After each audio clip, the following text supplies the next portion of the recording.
Hello, everyone. Since this is either a highlight, a standalone book, or the first episode in a series, I'm jumping in to remind you what the rules are for this podcast. First rule is, no real people stories. That means that any details from our own lives are merely anecdotal. We do not read books about real people, and we are not reading historical fiction.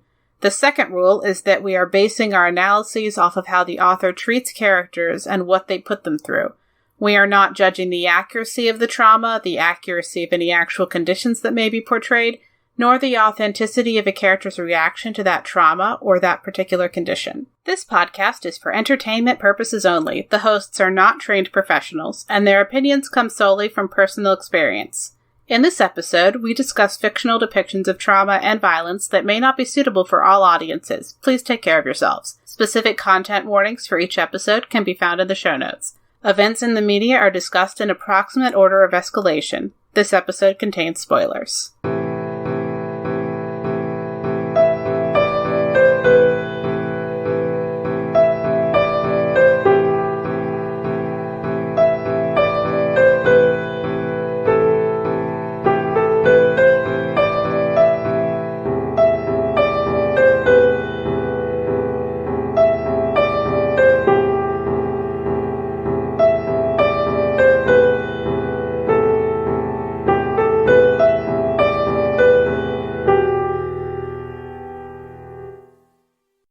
Hi, I'm Nicole.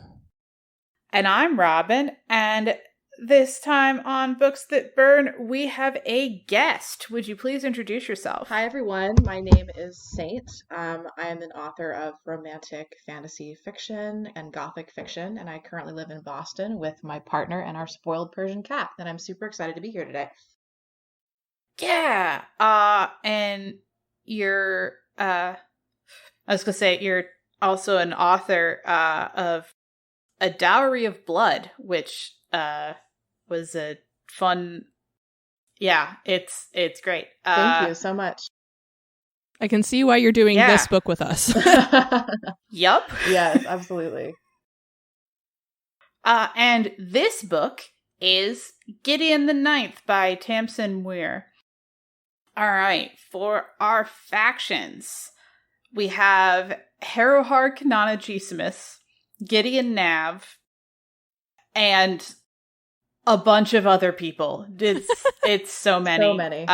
There are 9 houses, 2 reps from each house. 3 and, from the 5th.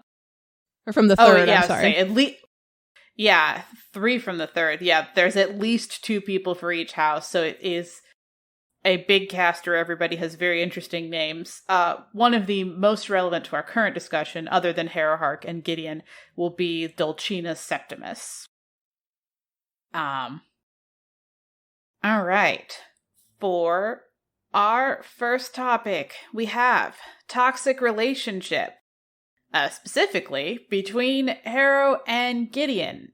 And boy, So, Saint, when you were reading this book, what stood out to you in how Harrow and Gideon treat each other?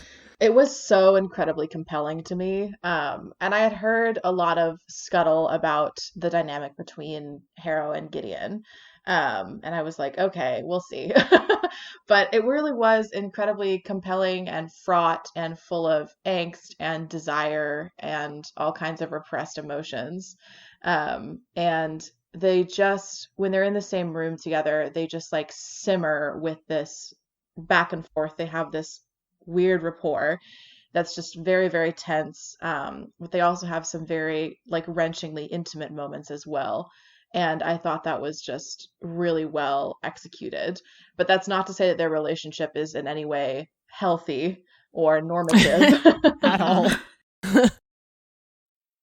and also part of the toxicity is how much you said whenever they're in the same room, they have this dynamic, but there's a lot of time where they are not in the same room, but and they're still upset at each other. Yeah, still upset at each other. Yeah. And it's this interesting combination where like Gideon has all these like tense and complicated, like, feelings about Harrow and thinks about Harrow a lot. But when she asks Harrow about things that would elicit a response about what Harrow is thinking about Gideon, the answer is, oh, I was not thinking about you. I don't care enough about you to think about you. And we don't know how much of that is lying. Right. But it is at least what we're told, and whether or not it's true that Harrow would have that as the response, plays very interestingly into the relationship. And also, like, their dynamic changes in a way that feels very natural throughout the book. Like, they have very good reasons to be very bad at communicating and have all this toxicity. And towards the end, the relationship is not healthier, but they had communicated more about things that had happened when they were kids, when they were too young to be responsible, but they felt responsible anyway, or felt that the other one was responsible and hated them for it. Something I really like that I think is done very well is that there's no... this can frustrate me sometimes in books, when there's a moment where, like, the world changes and I see them differently, and then the character just is different now. And that doesn't happen here.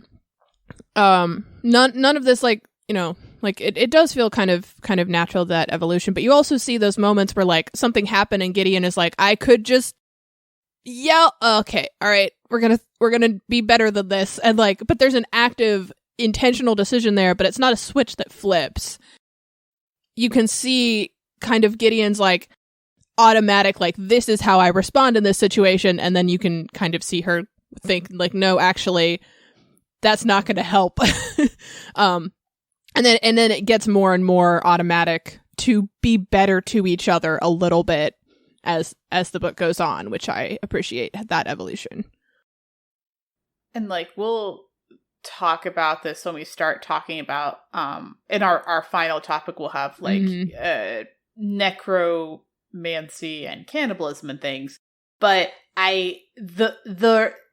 their relationship gets better the more Harrow can bring herself to actually use Gideon, because Gideon exists emotionally and then also, like, physically is in this place at all to be used by Harrow. Like, there's a bit where Gideon is like, you know, look, my entire point is for you to use me. If you're not doing that, then there's no reason for me to be here. Like, it's worse for her to be in this space but not get used, because then she's not just, it's not, if she's being used, she is being exploited, but if she's not being used, she is nothing.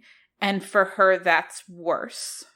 Let's talk a little bit about what actually happens. Not plot spoiler things, but just what is their reaction to each other, generally speaking. So the point of view we have is Gideon.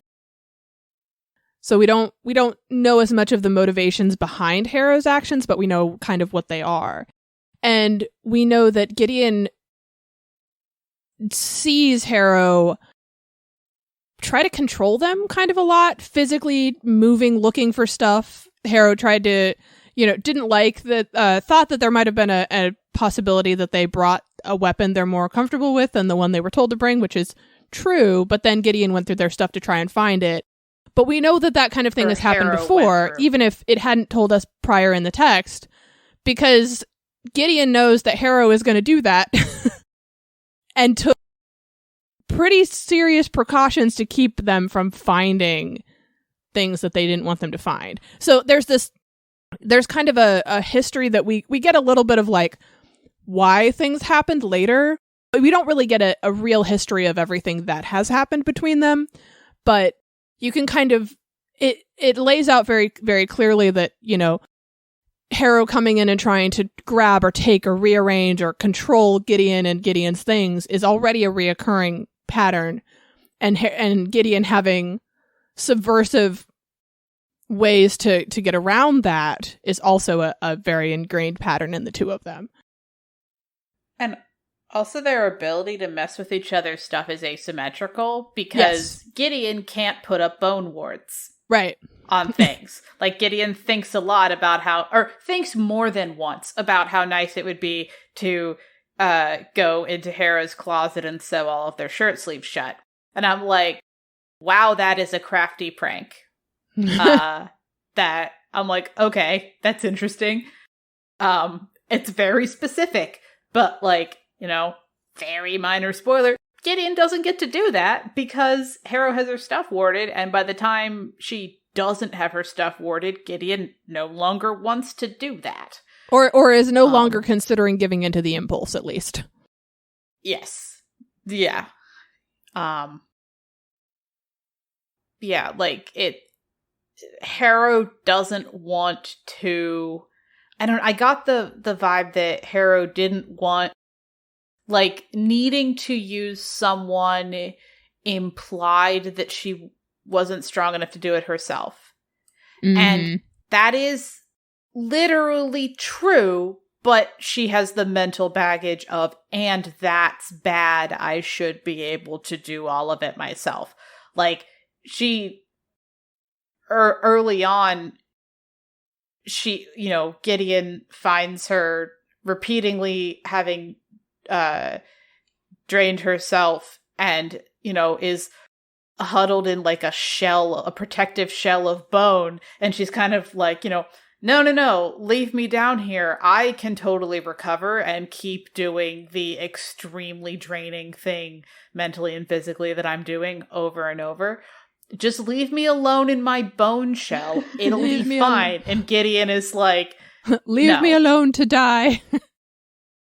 Well, no, it's more, I don't know. It's that's not what's physically happening, but that's the type of dramatic response that happen. Gideon gets. Yeah, you know, and there's because of the way using necromancy takes a toll on the wielder. Like, there's a lot of times where Harrow, like, has blood pouring down her face from what she just did. And it's like, no, I can fight, you know. Just keep going. It's very like Monty Python Night kind of a feeling. Get it. I'll get you. Is there anything else that any other thoughts you had on this particular dynamic? I just think I find it interesting how, like, we're talking about how Harrow wants to be so incredibly self-reliant and, like, to avoid spoilers, like, carries an amazing amount of weight on her shoulders that she has decided is her responsibility. And just like a tremendous amount of a sense of obligation. And I just find that really interesting, especially in comparison to Gideon, who doesn't necessarily have that sense of duty or obligation, but grows over the course of the book to have a sense of obligation to, like, Harrow specifically, not even to the Ninth or to the you know, shadow cult that they both belong to, but to Harrow. And again, it's not the most functional thing in the world. It's fairly dysfunctional and it has some really extreme ramifications, but it is, I think, moving in a direction that's more towards them being a unified pair, like a unit that works together in tandem. All right, go ahead and hit stop.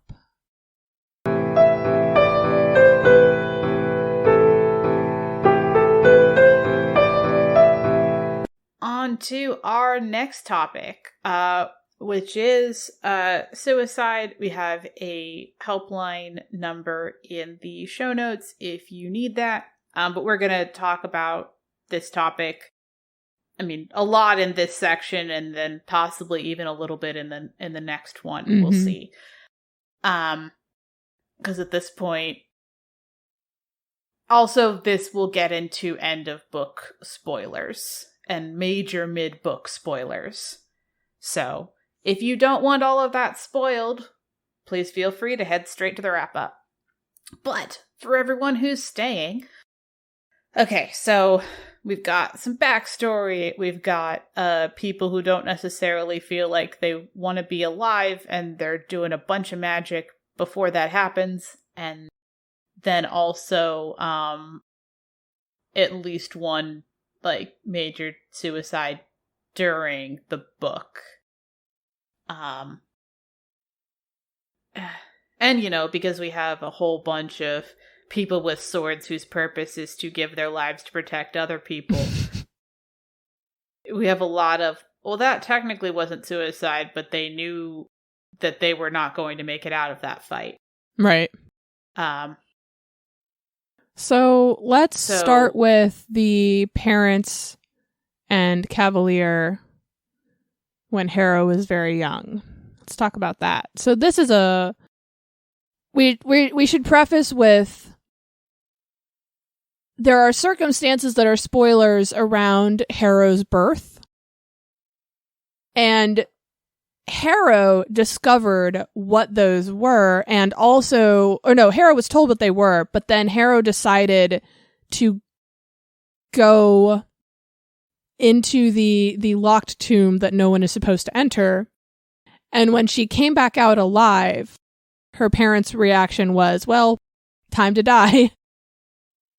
Yeah, it's, you shouldn't, I got kind of like you shouldn't have been able to do that, yeah. And because you could, the apocalypse is here, kind of a thing. Exactly. And this sense that she's committed some sort of unspeakable act, like this mega sin, by doing that. Mm-hmm. Yeah. And so it's her parents and then also their Cavalier who kill themselves. And the plan was for Harrow to also kill herself. But she says that after watching them, like, she didn't want to. And then when one of the things at the root of the toxic relationship we discussed earlier is that Gideon then comes into the room and sees Harrow alive and the adults dead. Mm-hmm. And Harrow is deeply upset that Gideon saw that. And Gideon thinks of it kind of as her fault. Like, yeah. Gideon thinks that Harrow did something, but that it is Gideon's fault. Right. Which is just like more of their entanglement that stretches back like into their childhood. Because I think that they're like 10 and 11 at this point in time. They're quite young. Mm-hmm. Yeah, and they already have this extremely unhealthy dynamic. Absolutely. So, like, with suicide and self-sacrifice as this theme throughout the book, they're on this planet to work towards this goal of being a Lictor. And other than that, Lictors are extremely powerful. They don't actually seem to totally know what that is, mm-hmm. And they definitely don't know how you achieve it. Right. And how you achieve it is one person, the Cavalier, dies, and the other person absorbs them. Okay. That's such a kind way of saying that. That you have to do that in order for it to work. Yeah. At minimum. Okay. Yeah. I feel like the book spent a book describing it so much better than I'm going to be able to. But mechanically, that is what's happening and what you need to know for this discussion of it. Mm-hmm.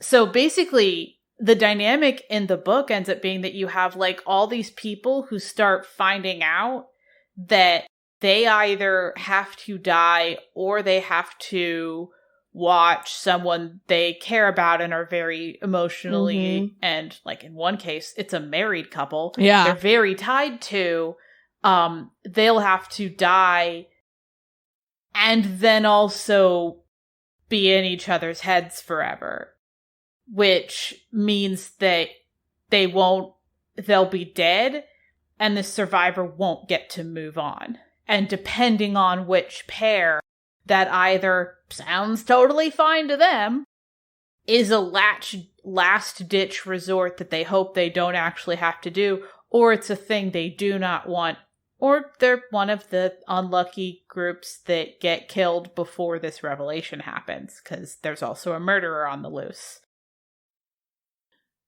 Saint, what was your reaction, understanding as the plot for this particular thing unfolded? It was kind of a slow burn. It was a slow burn, and I'm very slow when it comes to both mysteries and complex science fiction fantasy with a lot of names. So I did not deduce anything. I had to have it explained to me, and I was surprised.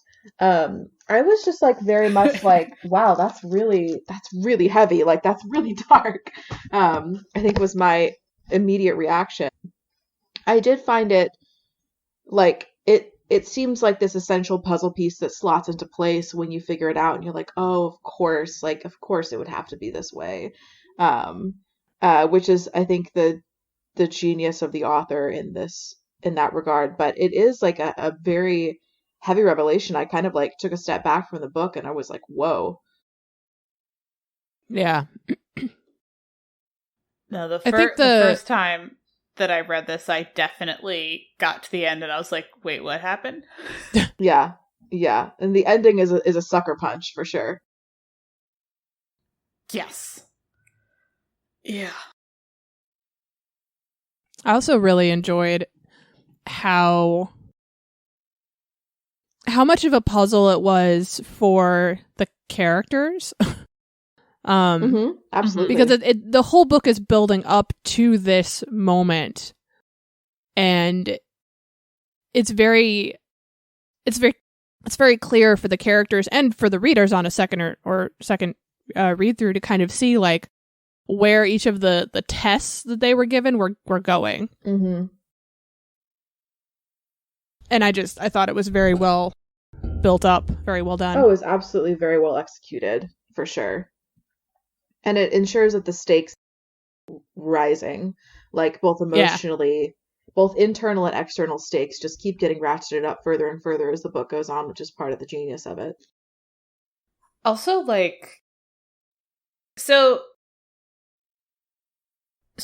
there's like several different ways to like ramp up the stakes in a situation like this, and I appreciate it that what you have to do to become a lector didn't get more complicated or necessarily more traumatic just because there's also someone trying to murder people. Yeah. Like, becoming a lector was already this very intense process that's going to require either a murder or a suicide in order to happen.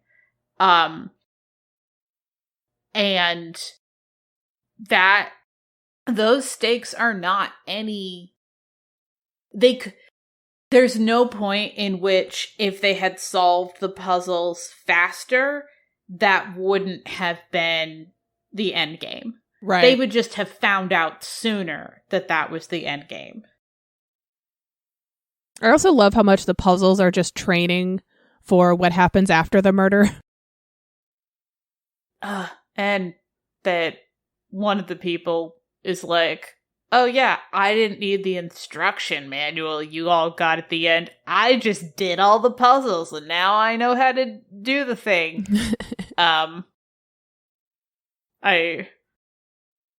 The second time around, I was able to enjoy that character's rather smug, right? Right. Oh, icon behavior. Yeah.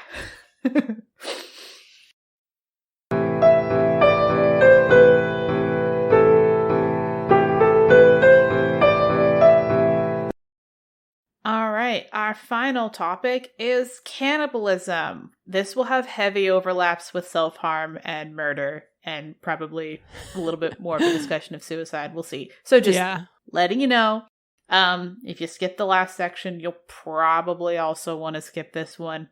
See you in the wrap-up. It's totally cool. Okay. For everyone who's staying, there's a lot. Okay, so it's necromancy. And occasionally, rather frequently, occasionally is just whether we get it specifically described or not.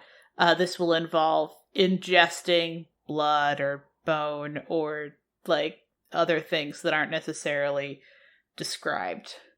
There's no close-up on the liver. Exactly, yeah. Like, I did I'm someone who has difficulty with depictions of, like, very, like, specific kinds of gory things. Like, I don't do very well with descriptions of vomit. I really appreciated that this book, unless I completely missed one, like, it's got so many mentions of all this gory stuff, but it restricts the explicit description to, like, how the bones are in the, necromantic bone mech thing that's happening. Like, it's like, the gore is still graphic, but it's like the breadth of it, given how much is happening, the breadth of the kind of descriptions that were happening felt narrower than the bounds that they could have explored, if that makes sense. And I appreciated that. So it's like, oh, they are seeing some very messed up stuff, and we don't have to see all of it. Like, it took until the second read through when I was like, oh, no, this is cannibalism. Oh, okay. All right. I don't know how I missed that. So, Saint, did you have any particular thoughts about how this was shown? I agree with you in that it wasn't as graphic as it could have been, but it was still, like, visceral. Like, it's still, maybe upsetting is the wrong word because that's very subjective, but it's still a very, like, visceral in the body description, with everything from the byproducts of, a sword fight to using blood and bones and viscera in necromancy. It's just like this very embodied sort of narrative. Mm-hmm. Yeah, definitely. And, Nicole, did you have specific thoughts about this? I was weirdly not surprised by it. There wasn't a lot of, like, direct foreshadowing, but there was a lot of discussion over pieces. There was a lot of, like, the houses bouncing off each other and being angry and frustrated because some people thought that, controlling another person's body was fine, and other people thought that was really gross and over the line. There was, some of the houses were like using magic to control a corpse is a problem, whereas that's everything the Ninth does. There was a lot of, it was framed as a culture clash. But then you get to the end where it turns out it's cannibalism is the answer. And it was like, oh, of course it is, because that's the debate they've been having the entire time, just not by that name. Everything they're talking about can kind of culminate in that in a way that it really can't in almost anything else. Specifically, so cannibalism to then control the corpse and use it for things. Right. So when you mean you weren't surprised, you mean you weren't by the end surprised that Lecterhood hinges on cannibalism. I mean that when we got to the cannibalism part, I go, mystery solved. Like, of course it's you. That makes sense. Mm-hmm. Yeah. But I thought it was really well set up, especially because, you know, if you were somebody who reading it, that would be like stressful or too much for you, you would have jumped off of this book way before now. Oh, yeah. Because there are so many discussions over all of those things. There's discussions about controlling corpses. There's discussions about controlling another living person and moving them around. There's discussions about consuming and using your own blood and your own flesh versus somebody else's. Like, all of those things, you know, by the time you get to the part where we're actually talking about eating the other person, like, the characters have all kind of taken a stance on it already, and as a reader, you have an opportunity to as well. And I think that just was done really well. But it's done in a way where it's like, you don't start, you know, you're not halfway through the book thinking, this is what this is about. You know, you actually get to the end before it's revealed, but from a decision standpoint for the characters, what they're going to do eventually, and then for the reader, if they're going to continue, you kind of have those pieces to make that decision before you get there. Oh, yeah. And, like, you know, there's a character where his cavalier is like, well, of course of course you would do this to me. I'm not surprised. And he's like, no, I was not considering it. Remember my extremely firm stance on how this particular part that is essential for likelihood is a thing that you should never do. Right. It's like, oh, okay. Like, that character is an odious, odious character, and there is no need to make him more odious by also doing a murder. Right. He is terrible without that, which I appreciate. Like, there's no, and then they kicked a dog to just, like, make sure we know that we don't like them. I really liked just kind of how all the characters are in this moral pressure cooker, which you have kind of been talking about. Like, they have this culture clash going on between the houses already, and they have, like, their assumptions about how the other houses work and if what they do is immoral or unethical. And then they're kind of put into these situations that stretch them beyond their capacity and force them to, like, work with their cavaliers in ways that might make them uncomfortable in order to solve the puzzles. And then on top of all of that, you realize that people have been playing by the rules and there are no rules really. And that the only way to ascend to, you know, necromantic sainthood is to do something unspeakable. But by that point, you're already in it to win it. Like, you are in the pressure cooker. You do not have a lot of options. People are dying. Like, so I thought it was just a really interesting question to pose to these characters, to be like, would you even consider doing the unspeakable in order to, you know, take that final step? And some of them were very willing to do that, and others were absolutely not willing to do that. And I don't think you could have really predicted necessarily. I mean, you, like, looking back on it, you see the foreshadowing of which characters would have done that, but when you're in the moment, it's very much this feeling of, like, who is gonna dare to do this? And I love also that what is considered the unspeakable is different for each person. That was like, awesome. That dynamic is so interesting to me. Absolutely. Mm-hmm. And, like, yeah, like even the other characters are not necessarily right about what other characters will or will not do. And that is everything from there's an imposter to, you know, this one character thinking that if this character would, like I'd mentioned, like, you know, be odious and emotionally abusive, if he would do that, well, then of course he would do this. And it's like, no, like, you can see how you got there, but it is also completely consistent that he would not. Absolutely.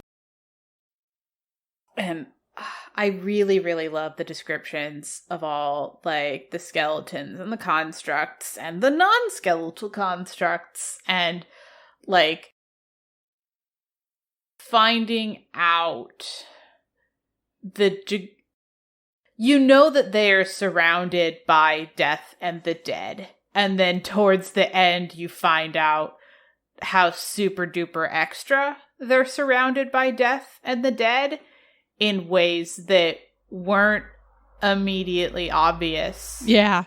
But completely make sense. And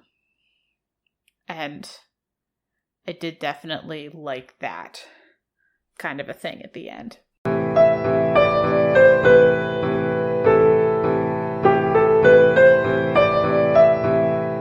So, I have a question. Have you ever wanted to get into comics, but you just didn't know where to start? Well, welcome to Comics Quest. I'm JD Martin, and every week I sit down with a guest to talk a comic that I think anybody can pick up and start their comics reading journey. We take a look at psychedelic sci-fi, fantastical action, heart-wrenching love stories, and of course, superheroes. So check us out at certainpov.com or wherever you listen to your podcasts. On to the wrap-up and ratings for Gideon the Ninth by Tamsyn Muir. We have a guest for this episode. Would you briefly say hello again in case anyone missed your earlier intro? Hi, everyone. My name is Saint. I'm an author of romantic fantasy and gothic fiction, and I live in Boston. Yes. Welcome. Thank you so much for joining us. All right. Our first topic on the gratuity rating for the toxic relationship. Okay. Moderate or severe. I don't feel like I could seriously consider labeling this mild. Or does someone think that it is mild? Which that would be interesting. No, I don't think mild. I don't think severe though, only because I think that there is less actual contention happening than the characters think there is. I absolutely agree. I would say like moderate, because this is like true well, I don't want to say that, this is a spoiler. I would like, they are truly enemies for sure, and like there's been a lot of like conspiracy against each other and even some violence growing up and into adulthood. But a lot of that violence is like off screen. Like when they're like, yeah, you tried to kill me when we were 8. It's like, that's kind of all we get. We do see them fight physically. We do see them argue. We do see them kind of go behind each other's backs. But I agree with the fact that it's like so internalized, that the toxicity of the relationship is really this like two-sided sparring match. And I think that is a little less severe than one person pointedly abusing another person on screen over and over again. Yeah. Right. Which is not what's happening No, here. it's not what's happening I at also think that Gideon puts a lot more emphasis on things that she thinks could happen. Yes. If XYZ. Like, a lot of the toxicity that we see on screen is not things that Harrow is doing to Gideon or things that Gideon is doing to Harrow. It's just Gideon being mad. Which is not actually indicative of the relationship necessarily. It's more just Gideon not having anybody else to be angry at. Or at least that's my opinion. I agree it's not mild, but I don't think it's severe because I don't think it's an actually antagonistic thing. I think it's just that they are not healthy. Right. But it's not like active intentional abuse, for example. Yeah. And mitigating steps happen. So, yes. Yeah, I definitely on both sides. Agree about it being moderate. Yeah. All right. For the suicide, I think that this is severe because like of a couple like really specific graphic like depictions. And the consistency of suicide and self-sacrifice as a theme throughout. I would argue that it's severe because of the sheer amount of it, and how essential even it if is to the plot individual of it. incidents aren't bad. Yes, that's true.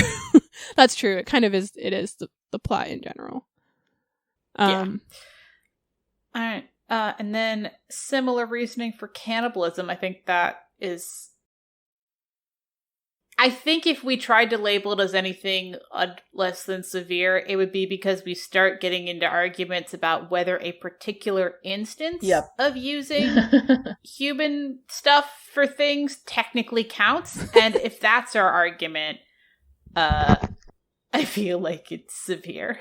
Yeah. Oh, we should also just note that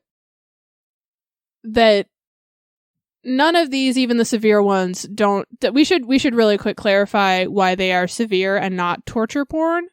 And the reason is that nothing we see on screen is a thing that the reader is supposed to enjoy happening. Right. It's severe, but it's stressful, not like helpful for the reader to witness. Like it's not being. None of it is being painted as something that we're supposed to like. Yeah. And generally, there's at least, even if the only way that they don't like it is, oh no, that's a lot of gore. Like, yeah, none of it is supposed to be art, for example. Mm-hmm. So I wanted to clarify that real quick. Yeah. All right. Are these traumas integral, interchangeable, or irrelevant? So if it's integral, that means that if you modify it, like the book falls, like it doesn't work, book falls apart. Yeah. Interchangeable would be that you need to have something there, but it didn't need to be that thing. And then irrelevant is that, like, if you took it out and didn't replace it, like, you really wouldn't notice in terms of, like, the plot. And we should note also that take it out and you won't notice means there's no trauma there, not that the event didn't happen. So we're specifically talking about trauma. Right.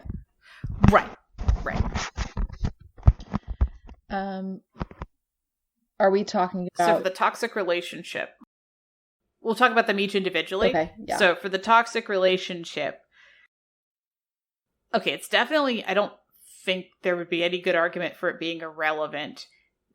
Is there anything it could be swapped for that would let this make sense? Well, okay. Or do you think that or do you think Gideon is like so having it in her head that they might not have a toxic relationship? It could have worked if she was just stressed out. Tell me what the toxic relationship is doing for the plot, though, before we rule out irrelevant. Oh no. The toxic relationship creates like the antagonism between them and their reluctance to team up and their reluctance to share secrets and actually like work together makes it so that we don't know everything that's happening right away. Like we don't know what's going on with Harrow because Harrow doesn't trust Gideon, and Harrow is keeping Gideon at an arm's length initially, or more than an arm's length, like a skeleton length away. And a couple of bone knuckles Gideon away. is kind of left to her own devices as our narrator to try to solve unwind a lot of different mysteries going on in the plot. So I would say that it's essential in some way, because if they weren't toxic and were communicating from the jump, we would have a totally different book, and a lot of the stakes just like wouldn't exist. So is that because the trauma is there, or is that because Gideon and Harrow just weren't each other's confidant in childhood? I think they need to currently have a relationship that is complicated and connected and bad, because because you need them to you need Harrow to be making lots of progress that she isn't ready to talk to Gideon about, so that the progress is happening and Gideon is in the dark. And I think if they were working together better, it would definitely change the trajectory of the book in a way that would mean maybe Harrow's less effective, because there are ways in which she's more effective when she's not there are arenas in which she is more effective when she's not worrying about how Gideon feels about things. And then later on, she's more effective working with Gideon, but it's more emotionally fraught because now she cares about how it affects Gideon, at least more than she did at the start of the book. Yeah. And I don't know how to imagine this book without, like, you would have to move so many pieces that it would not in any meaningful way be the same book or a suspiciously similar substitute. Okay. If you took it out. So we are thinking interchangeable?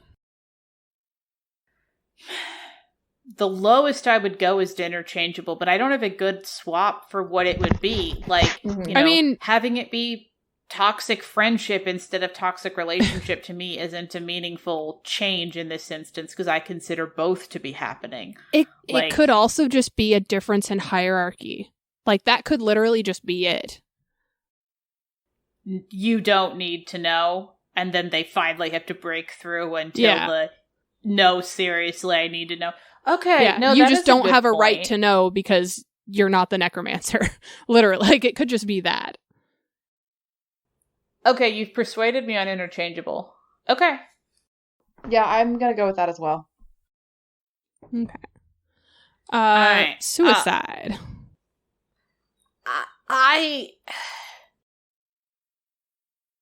I think there are so many kinds of death already happening in here. Like, many of the kinds of death are covered. I don't know how meaningful of a change it would be to artfully avoid technically having any of them be suicide. Like, also, like, 2 or 3 of the largest plot twists in the book revolve around suicide or ritual sacrifice. Yeah. Like the book is kind of built on those tentpoles. Yeah, like, if switching it out for a different kind of death would work, then you wouldn't have needed that death because there's so much other death in the book. So I'm thinking integral. I think integral too, just because the plot would have changed without the plot would have changed if anything were swapped in for a couple of specific of these suicides. Yeah, like, even if they were swapped for murders, it would very much change different. the emotion. Yeah, totally different. Yes. And the characters' emotional, like, the whole emotional world and landscape of the characters would change, and the sense of who feels guilty for what and who feels obligated to what duty would change. And that's kind of like the stuff underpinning the entire, like, interpersonal stakes of the book. Yeah. Yeah. Like, the last third of the book would be unrecognizable. Yeah, I agree. So I'm going to say integral. Yeah. Yep. Okay, the cannibalism. I just, real quick sidebar. Every time I see the word cannibalism, the Whose Line Is It Anyway 10-second song plays in my head. It does. Don't worry, I'm there with you. Yes. Okay, cool. Yep. But yeah, okay, so for this as a topic, if they're doing, okay, first of all, you can't have this book without necromancy. Like, you can't. So the question is, can you have this book with necromancy, but without anybody ingesting anything? And I don't think so. Yeah, I'm gonna say no. the contortions the contortions you would need to go to technically avoid it, you would end up in similar discussions to, like, are vampires cannibals? And it's like, yeah, unless you really specifically design your world so that they're not. Yeah, like, it feels like a similar group of arguments. Yeah, so integral. Okay, so were the traumas treated with care? For the toxic relationship, I feel like, yes. Either yes or enough for this being treated with care. Especially when we were discussing how a lot of the toxic bits that we see are Gideon thinking, like, trying to, like, plan 4 moves out for what Harrow is going to do, but then never triggering hypothetical move 1. And so all of that potential stuff, like, doesn't happen. See, I feel like this is one of those where Harrow's internal monologue makes... Oh, Gideon's internal monologue? Gideon's internal monologue makes it less gratuitous, but also treated with less care. Okay. Because Gideon is just constantly harping on potential problems. That's true. That make it feel more toxic than it actually is. That's a good point.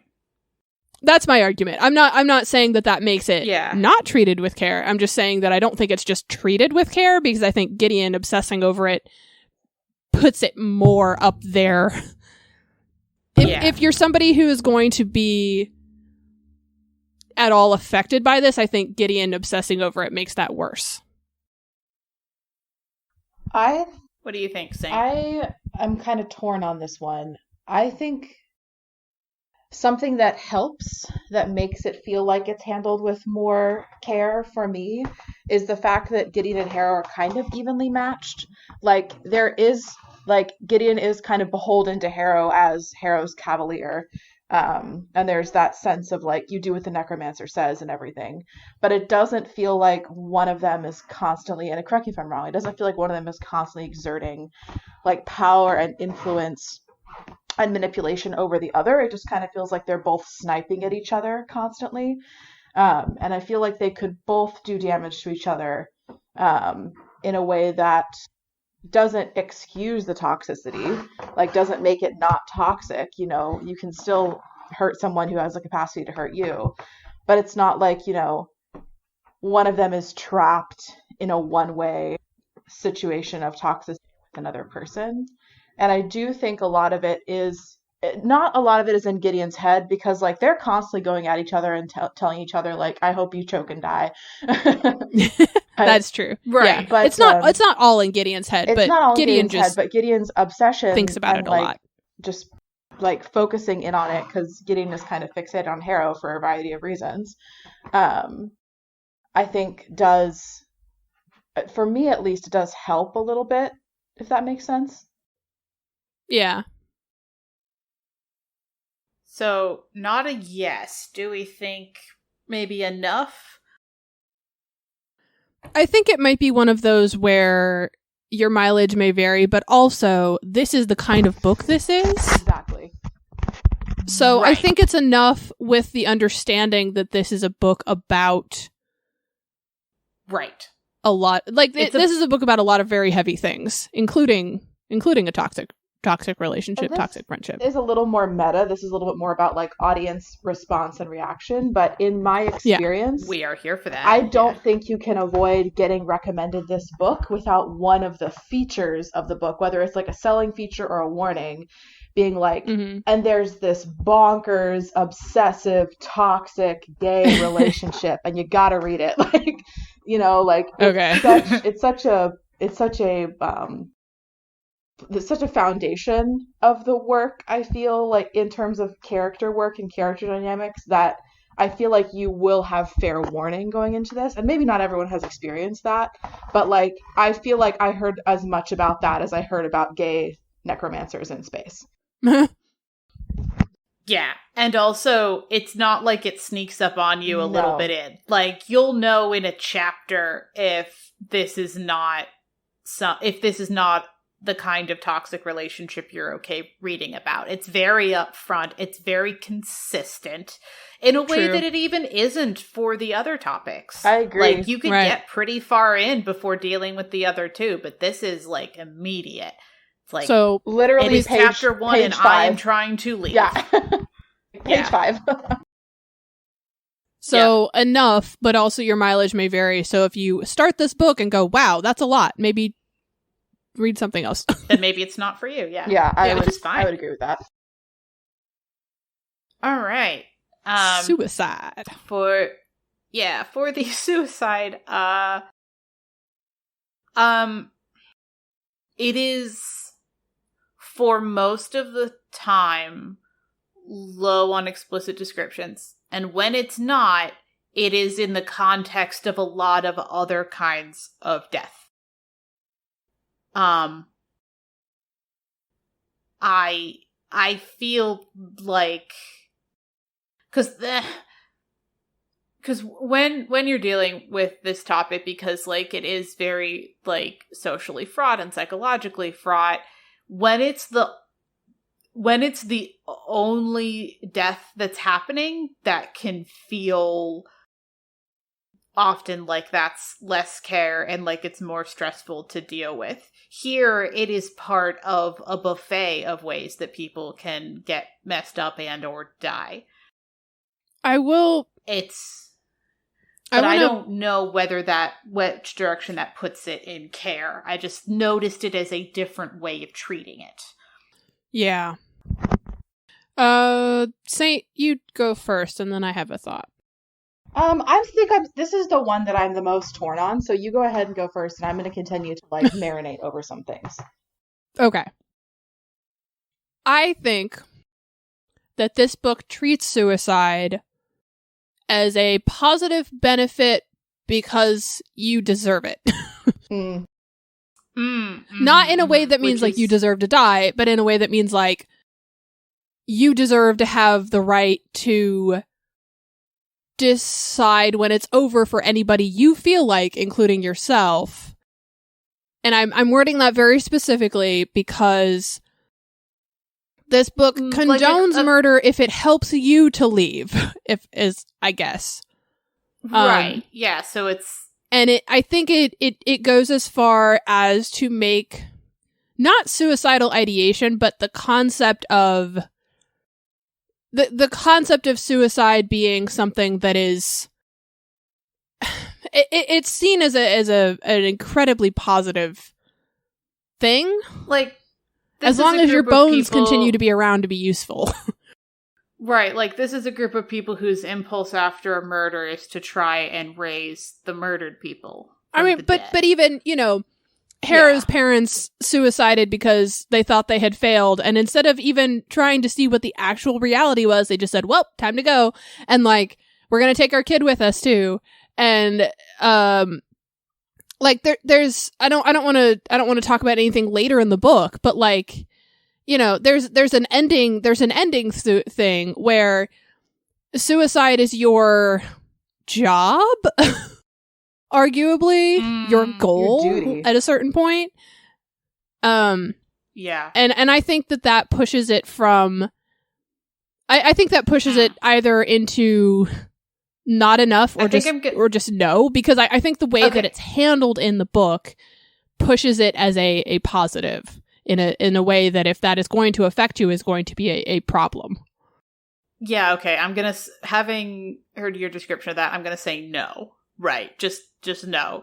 It is not treating suicide as a topic carefully. Intentionally, yes, but not carefully. Yeah. I think I think it's one of those things where I think this is true for a lot of triggering topics, but I think the more that you personally are affected by depictions of suicide in general, then the more impact potentially this book may have on you. Because absolutely. So I think the book, I don't think the book handles suicide flippantly. Like, it has big emotional consequences. It's very integral to the plot. It's not it's not glorified, but it is sometimes, it's so tied up with this sense of like duty.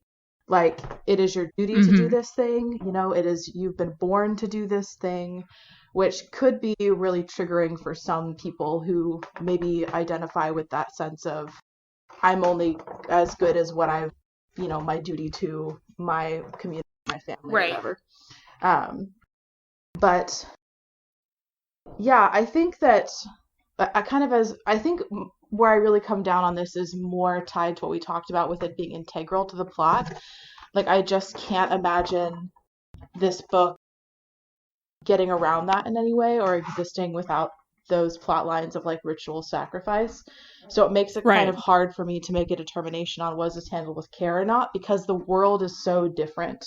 Like, it's, you know, I presumably tens of thousands of years into the future, and we have necromancers, and everyone has been reanimated from the dead, and, you know, we're on spaceships, and even though suicide is it speaks deeply to the human condition and to human grief and suffering, it's handled in a way in this book that is so, like, you would never see suicide in this context because it has to do with like magic, and it makes it kind of hard for me to know how delicately it was handled, because it's kind of just like bam, out there, plot twist, which feels like it's not very delicate, but it's also like, this is so integral to this world of death that you've signed on to that you might be expecting it. I don't know, I feel like I'm not making sense. This one is very thorny. No, that makes sense. Very thorny for me. Yeah, I'd say like there's a lot of like, it is very like carefully constructed. It exists in a specific system for specific reasons, and you're right, like it has an entire moral system which has like this very specific orientation towards suicide as a topic. Yeah. And none of that cares at all about what your orientation towards this topic is. Exactly. I think that's what I was trying to say, for sure. Yeah, so I think which could be, no care. Yeah, could be really triggering for some people. In the most literal sense, in the most literal sense, it does not care, and it's not about you at all, in both the positive and negative ways. I will say I didn't find, and I'm sure other people would have a different experience of this, but I do want to be clear when I'm discussing this book and the author's work broadly, that I didn't find the handling of suicide distasteful. That's just one person. Oh, no. I didn't find it like distasteful. I didn't find it, gratuitous or overindulgent or anything like that. It's not a direct criticism of the inclusion. No. But I do think I agree with you that like the book just doesn't care. Well, that's one of the things where like if it was overly indulgent or gratuitous, I would almost argue that it's maybe more triggering but less dangerous. To read. We maybe would have called it torture porn in the gratuity rating. Like, yeah, we would have handled other aspects of this discussion differently. But like part of the reason that I think this is maybe treated with less care is because it doesn't really talk about whether or like when it is talked about, it is like the answer to a problem and not a thing to treat cautiously. Right. Yeah, absolutely. I agree with you, and I think that that's a reason why it's not treated with care. That being said, if that doesn't bother you, this is a very good book. Highly recommend. Absolutely. 10 out of 10. Absolutely. All right. Then for the cannibalism. Oh, I'm sorry. Did we just say no or not enough? What did we actually said? I agree think on? said no. Like okay. Literally cool. Does not care. Isn't trying to make you feel terrible, but isn't worried about it. Okay. For the cannibalism, I think having attempted to read other books that deal with cannibalism as a topic and not being able to, this one seems like it's not. I would argue that the setup arguments that happen between characters puts that as treated with more care.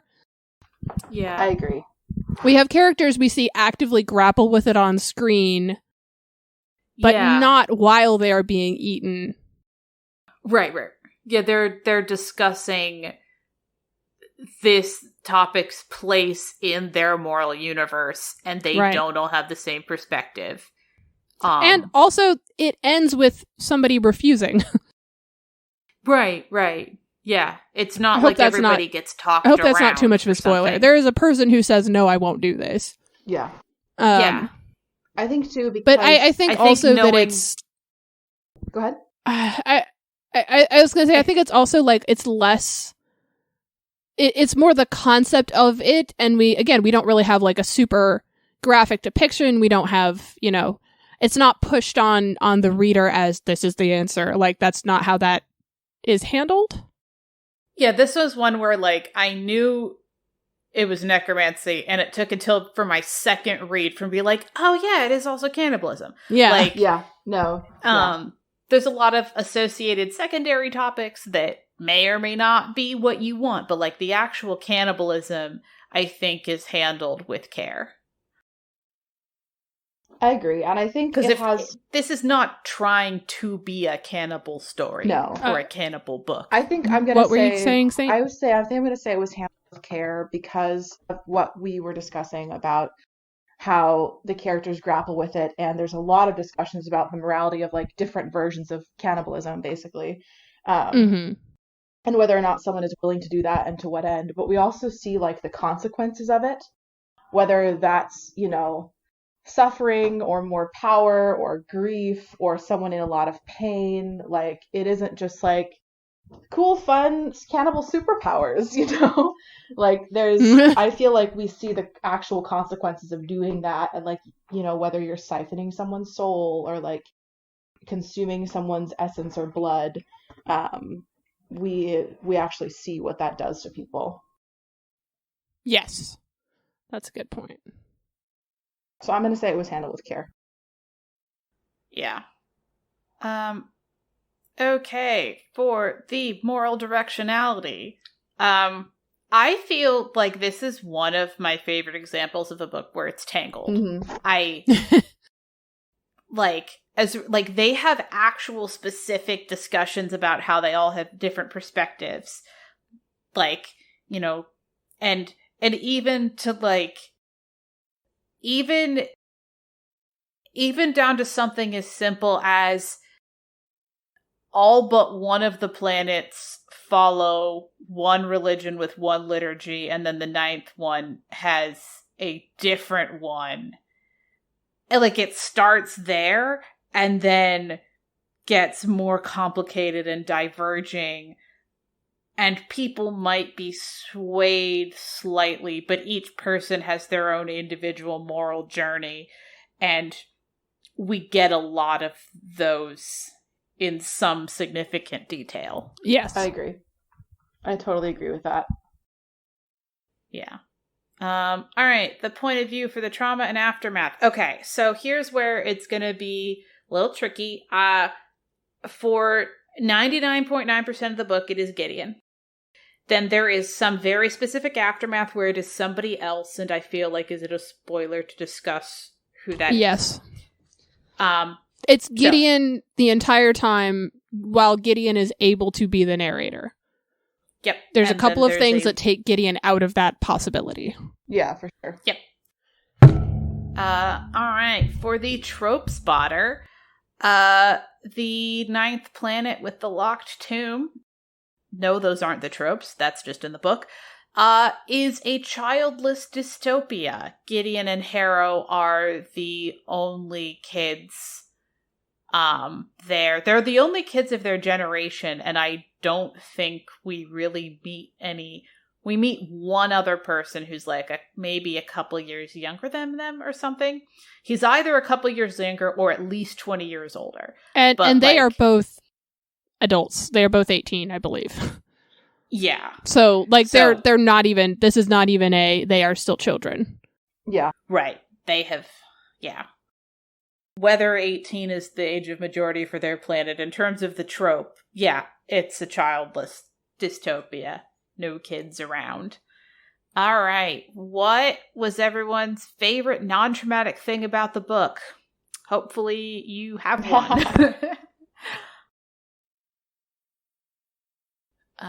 Nicole, what's yours?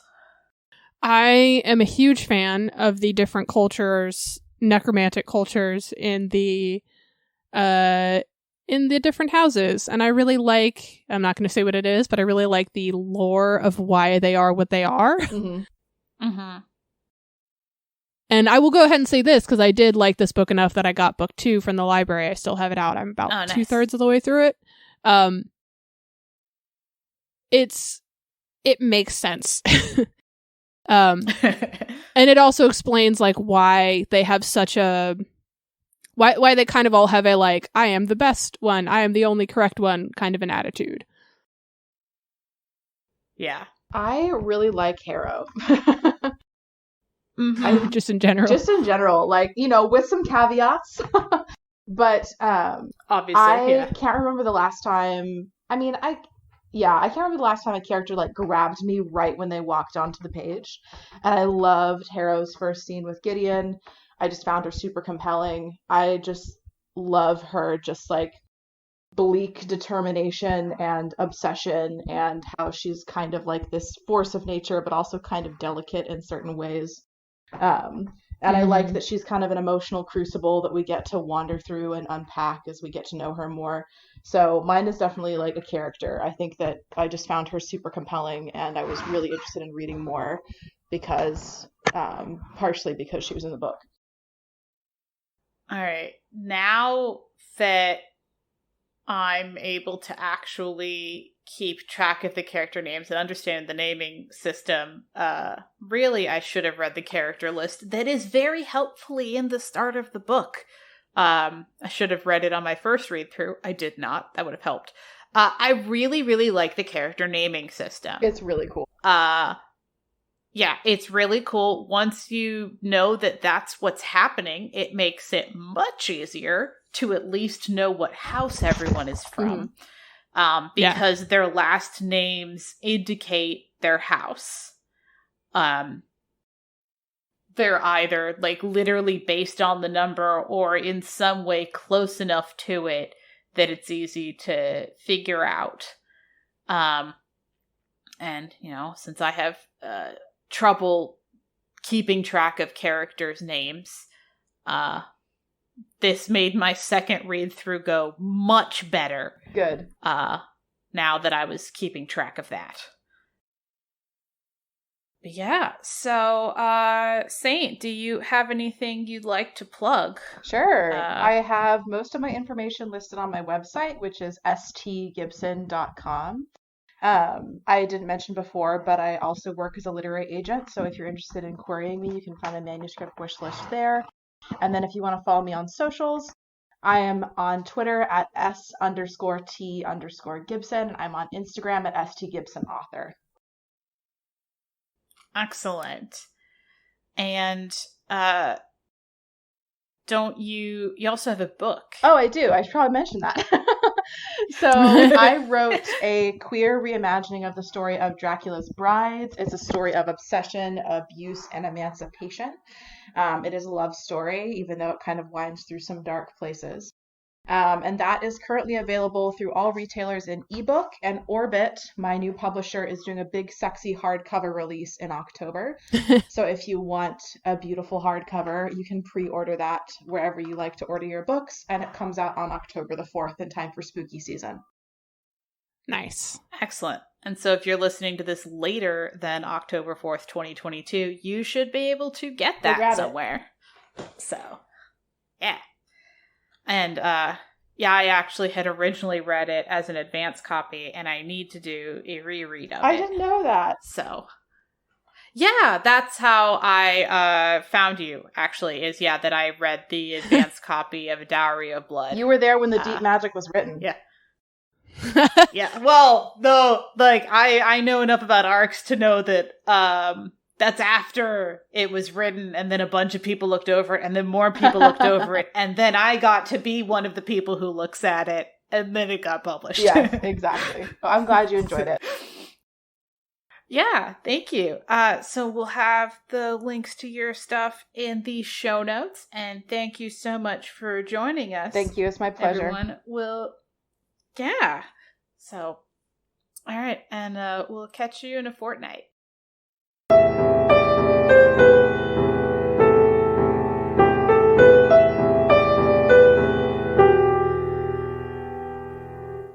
All music used in this podcast was created by Nicole as Heartbeat Art Co. and is used with permission. Our transcriptionist is Heather. Follow her on Twitter at MamaDragon20. We're proud members of the Certain Point of View Network. Find all the CPOV shows at www.certainpov.com.